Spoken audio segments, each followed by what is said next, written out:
जय श्री सद्गुरु माणिक प्रभू, जय श्री गुरुदेव दत्त। अध्याय 14। नृसिंह तात्या विद्याभ्यासात अतिशय तल्लख होते। त्यांनी उच्च ज्ञान प्राप्त करून विद्याभ्यास पूर्ण केला होता। प्रभू तीर्थाटनाला गेलेले असताना चिदंबरराव तालुकदार यांच्या आग्रहास्तव नृसिंह तात्या हैदराबादला गेले। तेथे त्यांचा बहुमान होऊन पुष्कळ द्रव्य प्राप्ती झाली। नृसिंह तात्यांचा फारसी व संस्कृत भाषांचा उत्तम अभ्यास होता। त्यांना वेदांत ग्रंथांची आवड होती।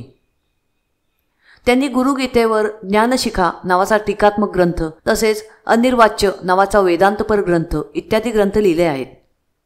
तसेच त्यांनी भजनेही रचली आहेत। त्यांच्या विद्वत्तेमुळे आणि व्यवहार चातुर्यामुळे लोक त्यांचा आदर करत असत। एक दिवस प्रभू आत्मानंदात निमग्न होऊन पलंगावर स्वस्थ पडले होते। नृसिंह तात्या त्यांचे पाय चेपत बसले होते। त्याचवेळी त्यांना देहाचे विस्मरण होऊन त्यांचे चित्त प्रभूंशी तादात्म्य पावले आणि त्यांना ब्रिदावली सुचली। ती त्यांनी लिहून काढली आणि प्रभू दर्शनार्थ आलेल्या शास्त्री पंडितांना दाखवली। सर्वांना ती अत्यंत पसंत पडली। मग ती प्रभूंना अर्पण करण्यात आली। पुढे माणिकनगरला गादीची स्थापना झाल्यावर ही ब्रिदावली सुरू करण्यात आली। कल्याणमध्ये काही काळ राहिल्यानंतर आता मणिसूल पर्वतावरील उरलेल्या स्थळांना भेट द्यायची होती। त्यासाठी प्रभू आपल्या शिष्यांसह निघाले आणि गोट्टमगोट्टीच्या भयंकर अरण्यात येऊन पोहोचले। प्रभूंनी करकनळी येथे जाऊन बक्कप्रभूंच्या समाधीस्थळाला भेट दिली।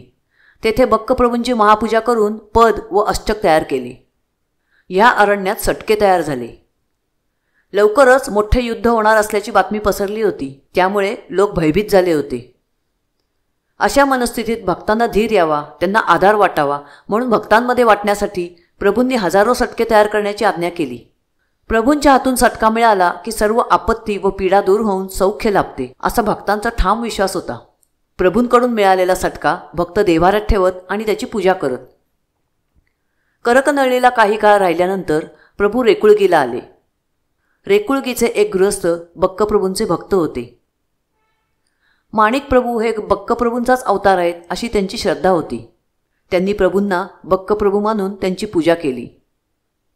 ते गृहस्थ आपल्या 2 मुलांना बक्कप्रभूंच्या 2 श्वानांचा अवतार मानत असल्यामुळे त्यांनी आपला एक मुलगा गोपाळबुवा प्रभूंना अर्पण केला।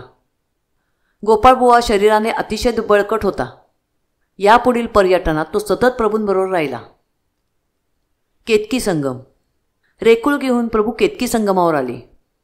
केतकी संगम हे एक प्राचीन क्षेत्र असून तेथे शंकराचे एक लिंग आहे। शंकराला केवडा वाहणे निषिद्ध असते, पण येथे केवडा वाहूनच शंकराची पूजा करावी लागते। त्यामागे एक कहाणी आहे, ती अशी। प्रभू केतकी संगमावर आले। तेथील अश्वत्थ वृक्षाखाली खूप गाळ साठला होता। प्रभूंनी तो साठलेला गाळ खणून काढण्याची आज्ञा दिली। प्रभूंनी अशी आज्ञा का दिली हे कोणालाही कळेना, पण खणून काढताच तेथे गाळाखाली बुजून गेलेले एक शंकराचे लिंग व तीर्थ बघून लोक आश्चर्यचकित झाले। प्रभूंना ते लिंग व तीर्थ अंतर्ज्ञानाने दिसले होते। मग त्या शंकराची पूजा करताना प्रभूंनी शंकराला वाहण्यासाठी केवड्याची मागणी केली। तो ऋतू केवडा उगवण्याचा नव्हता, म्हणून लोकांनी प्रभूंना सांगितले की केवडा कुठेही मिळणे शक्य नाही। पण प्रभू म्हणाले की केवड्याशिवाय पूजा पूर्ण होणे शक्य नाही। आता काय करावे? सगळे चिंताक्रांत झाले। इतक्यात एक माणूस डोक्यावरून केवड्याचा भारा घेऊन येताना दिसला। त्याने तो केवड्याचा भारा प्रभूंना दिला आणि तो निघून गेला। तो कोण आहे, कुठला आहे हे विचारण्यासाठी काही जण त्याच्या मागे गेले, पण तो एकाएकी अदृश्य झाला। पुष्कळ शोधूनही तो सापडला नाही। अशा प्रकारे केवडा उपलब्ध झाला व पूजेत न्यून राहिले नाही, म्हणून लोकांना आनंद झाला। मग केवडा वाहून शंकराची पूजा पूर्ण झाली। त्यानंतर प्रभूंनी लोकांना संगम महात्म्य कथन केले। अदृश्य झालेली आणखीन काही तीर्थे शोधून दिली। केतकी संगमावर राहून सर्व देवालयांची व तीर्थांची उत्तम व्यवस्था लावली। प्रभू वास्तव्यामुळे या तीर्थास व क्षेत्रास नंदनवनाची शोभा आली। तेथे लोकसमुदाय जमू लागला। प्रभू नामाचा जय जयकार दुमदुमू लागला। प्रभूंच्या तेथील वास्तव्यात घडलेल्या एका प्रसंगाचे वर्णन प्रभूचरित्र लेखक टोळ यांनी आपल्या पुस्तकात केले आहे। टोळ लिहितात, अशा प्रकारे केतकी संगमी प्रभूंची लीला चालू होती। एक दिवस तेथे एक काशीचा ब्रह्मचारी आला। तो आपल्या गुरुला झालेल्या कुष्ठरोगामुळे अतिशय चिंताग्रस्त होता। अनेक प्रकारचे उपचार करून झाले, पण कशानेही गुण आला नाही। एक दिवस त्याला काशी विश्वनाथाचा दृष्टांत झाला की केतकी संगमावर माणिक प्रभू नावाचा माझा अवतार आहे. तेथे जाऊन त्याची सेवा करून प्रसाद घेतल्यास तुझ्या गुरुचा रोग बरा होईल. विश्वेश्वराच्या आज्ञेनुसार तो ब्रह्मचारी संगमावर येऊन राहू लागला. पण प्रभूंचे दर्शन घेतल्यावर त्याला वाटले की हा माणूस तर वेडा आहे. याच्यासारखा उन्मत्त वेडा आपल्या गुरुला काय बरे करणार. ब्रह्मचारी केतकी संगमावर येऊन 20 दिवस झाले.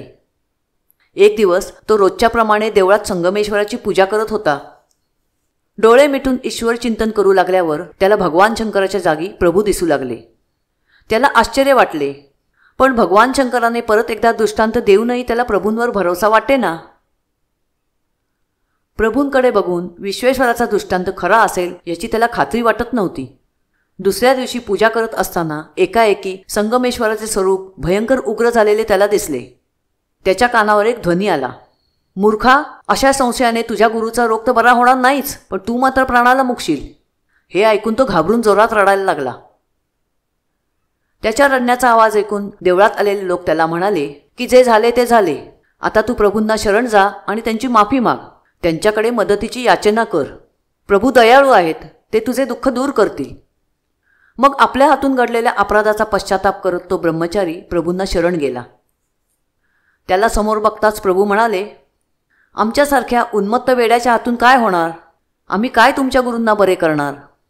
ब्रह्मचारी आश्चर्यचकित झाला की आपल्या मनातले विचार प्रभूंना कसे काय समजले.